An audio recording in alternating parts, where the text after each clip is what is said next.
Entonces, a partir de estas propiedades y de a lo que tenemos que llegar, pues echemos un poco de historia y hablemos de lo que vino siendo quizás el primer sistema de clasificación y sobre el cual están basados los sistemas de clasificación actuales. Y cuando hablo del sistema de los sistemas de clasificación actuales, me refiero específicamente a dos: al sistema unificado y a otro sistema de clasificación que se utiliza mucho en pavimentos, que es el sistema de la Ashton. Todos, digamos, esos dos sistemas de clasificación tienen como padre esto que vemos en pantalla, el sistema de clasificación de aeropuertos. ¿Y qué es un sistema de clasificación? Que se desarrolla por allá en la década del 40 del siglo XX y que está enmarcado en un gran suceso que ocurría en ese momento a nivel mundial. ¿Quién lo recuerda? ¿Quién me dice qué ocurría en el mundo por allá entre 1940 y 1944? La Segunda Guerra Mundial, Yo profe. ya les revisé. Segunda Guerra Mundial. Entonces, de alguna manera, la justificación o la existencia de este sistema de clasificación de aeropuertos se debe a las dificultades experimentadas para el diseño y construcción de aerovías, puesto que Estados Unidos era parte de la guerra, era miembro de los aliados.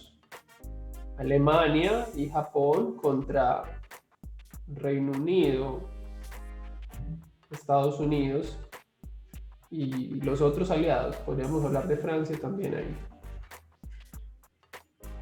Entonces, de alguna manera, lo que ocurre en principio es que se tienen unos sistemas de clasificación previos, pero estos experimentan dificultades.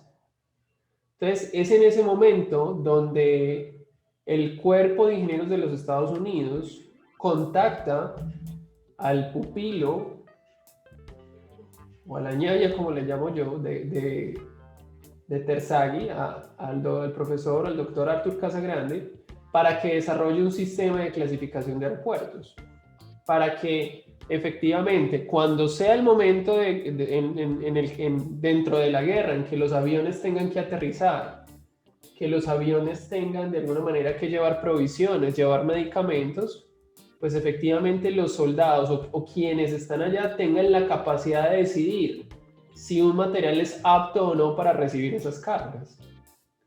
Porque en principio lo que se buscaba con esto era que los aviones pudieran aterrizar y que fueran los soldados a través de alguna manera o las personas que estaban dentro de la guerra o en los campamentos que se encontraban allá quienes pudieran tomar esa decisión. No necesariamente tenía que haber un ingeniero dentro del campo o podía haber ingenieros militares que dieran las instrucciones para poder tomar esa decisión. Entonces, de alguna manera lo que ocurría, por ejemplo, es que cuando aterrizaba el avión, si el suelo era muy malo, pues entonces este se iba a comprimir muchísimo. Y el suelo y el avión quizás podía aterrizar, pero no necesariamente podía volver a volar. Entonces, en ese sentido, fue importante establecer parámetros que permitieran dar cuenta de esa compresibilidad. En un momento les voy a ampliar eso en mayor cuantía, les voy a decir qué significa eso. Pero en esencia, el desarrollo de su sistema de clasificación se da en el marco de la guerra. Es un desarrollo tecnológico asociado a la guerra. Recuerde que muchos de los desarrollos tecnológicos que tenemos hoy en día, pues se dan precisamente en esos tiempos de guerra, por no hablar el internet o la fibra óptica, por ejemplo. Entonces, el cuerpo de ingenieros contacta a Casagrande. Este es capaz de establecer es capaz de establecer el sistema de clasificación de aeropuertos, que a la larga tiene su versión final sobre el año 1948. Ya ha terminado la guerra, ¿cierto? Ya ha terminado la guerra, pero este viene estando basado ¿qué? En los trabajos previos hechos por Casagrande para la FAA, la Federal Aviation Administration. y que sí se dan, como le dije en un instante, en el marco de lo que es la Segunda Guerra Mundial y los trabajos hechos por Casagrande en Harvard en 1942. En esencia, ¿qué propiciaba tanto el sistema de clasificación del 42 como del 48? ¿O qué buscaba este sistema? Realizar una división del suelo en dos grandes fracciones. Mírelo acá. Y esas dos grandes fracciones, pues usted ya sabe cuáles son. Son la fracción gruesa y son la fracción fina. ¿Qué es lo importante de esto? Que esa distinción o esa separación entre esas dos grandes fracciones se daba en función de la malla número 200. Lo cual de alguna manera justifique que en el caso de las propiedades índices usted tenga que hacer granulometría con lavado sobre la malla número 200. ¿Para qué? Para que de entrada usted establezca el camino para poder distinguir entre lo grueso y lo fino y eventualmente poder clasificar el material. Ese fue, digamos, el punto de inflexión y a lo que le apuntó Casagrande. Trabajar o hacer la distinción sobre eso, sobre la malla número 200, sobre el diámetro de 0.074 y específicamente que aquello que quedaba retenido sobre la malla número 200 y aquello que pasaba la malla número 200. Y recuerde que si hablamos de lo que pasaba la malla número 200 en términos de las fracciones, eso viene siendo el porcentaje de finos, como lo vimos en la granulometría. Todo lo que pasa a la 200 es el porcentaje de finos. Entonces, por lo tanto, el complemento de eso, pues todo lo retenido es la fracción gruesa, sencillamente. ¿Ves? Otros aspectos que fueron importantes y relevantes de ese sistema de clasificación de aeropuertos del año 48 y basado en los trabajos del 42 fueron específicos en la separación, es decir, él dijo, Casagrande dijo, listo, dado que tenemos la separación entre lo grueso y lo fino, concentrémonos en lo grueso y dividamos ese grueso entre gravas y arenas. Y establezcamos como la frontera de separación de las gravas y las arenas la malla número 4, que era algo que también vimos preliminarmente, por allá en la primera semana. Dijimos, las gravas tendrán un tamaño o un diámetro de partícula entre 75 milímetros y 4.75 milímetros, y las arenas se encontrarán en un diámetro de partícula entre 4.75 y 0.074 milímetros. Entonces la frontera entre la arena y la grava pues vino siendo la malla número 4. Y como lo vimos en términos de la clasificación descriptiva, distinguir entre gravas y arenas pues básicamente se refiere ¿qué? A un criterio de tipo granulométrico. Porque en estos materiales importa el diámetro de la partícula. Para el caso de la fracción fina, hubo una subdivisión de grupos. Y esa subdivisión de grupos se hizo en términos de las características de plasticidad. Características que usted podía medir en función de la consistencia del material. Y que eran de alguna manera función de los resultados obtenidos en los límites de consistencia o en los límites de Atterberg. Entonces, si hablamos de la fracción fina, en primer lugar podemos hablar de la existencia de limos y de arcillas, y cuando hablamos de la división en grupos mayores, esa división iba a estar dada en función de los límites. Principalmente, esa división se dio a través de los resultados del límite líquido, en donde Casagrande, a partir de la inspección de sus resultados y de una gran observación de los diferentes comportamientos de distintos materiales que él ensayó, estableció como una frontera para los materiales finos, en donde dijo básicamente que podía plantearse una división para los limos y las arcillas a partir de el LL igual a 50, dando lugar a ¿qué? A lo que él denominó como suelos de baja compresibilidad y suelos de alta compresibilidad.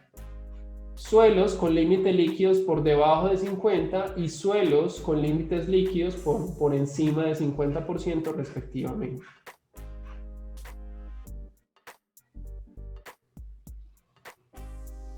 En la literatura, usted podría encontrar asociado a SLL menor de 50 y a SLL mayor de 50, que en vez de hablarle de baja y alta compresibilidad, le terminen hablando de baja y alta plasticidad. Usted podrá encontrar eso en la literatura. Pero recuerde que inicialmente el sistema de clasificación parte de la base de que el suelo se comprime, porque las llantas de los aviones generan una compresión o generan una carga y efectivamente o eventualmente los suelos se comprimen por parte de esa carga. Lo que encuentra Casagrande después es que la compresibilidad y la plasticidad están íntimamente ligadas. Pero en principio lo que se trataba de buscar era una medida de la compresibilidad. Luego hay una evolución y luego hay, digamos, de alguna manera un uso generalizado por parte de los ingenieros de esa compresibilidad en términos de la plasticidad, o más bien de hablar de plasticidad en relación a la compresibilidad. Todo eso parte de la observación de Casagrande. Y adicionalmente a SLL, Casagrande propone, digamos, una de las gráficas más importantes para la clasificación, en donde intenta explicar esa plasticidad e intenta explicar esa compresibilidad en función de un gráfico que relaciona el límite líquido con el índice de plasticidad. Recuerde que el índice de plasticidad es un índice derivado de la consistencia, que es igual al límite líquido menos el límite plástico, LL menos LP. Y mire que se desarrolla en 1942, cuando él, por encargo de la FAA, realiza el primer intento de clasificación para la construcción de pistas y de aerovías. Entonces, a la larga lo que encuentra Casagrande de esa gráfica es que se plantea una relación entre el LL y el IP. Y recuerde, entiéndase IP como la diferencia entre el límite líquido y el límite plástico. El límite líquido lo dibuja o lo proyecta sobre el eje X. Este viene siendo el LL. Y el índice plástico lo proyecta sobre el eje Y. La gran magia de este trabajo, es que Casagrande es capaz de reunir muchísimos suelos a nivel mundial. Esta gráfica en cuestión, pues no es una gráfica fácil de obtener, pues la puede encontrar en el libro de Juárez Vadillo, en el Mecánica de Suelos tomo 1, pero da cuenta de que, de mirar estas tendencias de crecimiento del LL y el IP para diferentes materiales a nivel mundial. Entonces, por ejemplo, lo que hizo Casagrande fue ensayar arcillas y limos de Venezuela, o por ejemplo de la zona de Maracaibo, la arcilla de Boston. Por aquí abajo vamos a encontrar las arcillas azules de Chicago, la arcilla de Detroit, que está también muy cerca de Chicago, sobre toda esa bahía que es el lago Michigan, que es un depósito lacustres, la arcilla de Holanda. Vamos a encontrar por acá la arcilla de MIT Cambridge, también en Boston, que es distinta como de esta arcilla más azul. Vamos a encontrar por aquí arcillas en Alemania, arcillas en Ciudad de México, arcillas en Texas, Egipto. Entonces, de alguna manera, lo que propende con esta gráfica Casagrande es relacionar o mirar el comportamiento de diferentes materiales a nivel mundial sobre diferentes unidades geológicas. Casagrande siempre pensó que las arcillas, así estuvieran en diferentes partes del mundo, pues tendrían a tener quizás comportamientos semejantes.